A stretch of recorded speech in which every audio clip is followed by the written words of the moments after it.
একসময় বিশ্বাস করতাম কিছু সম্পর্ক কখনো ভাঙে না, কিন্তু জীবন বুঝিয়ে দিল সব কিছুরই মেয়াদ থাকে। যে চোখ একদিন স্বপ্ন এঁকেছিল, সেই চোখই একদিন অপরিচিত হয়ে গেল।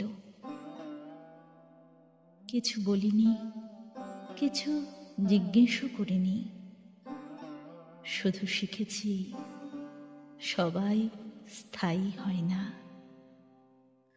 তাই এখন আর হারানোর ভয় নেই, কারণ নিজেকে আপন করে নিয়েছি।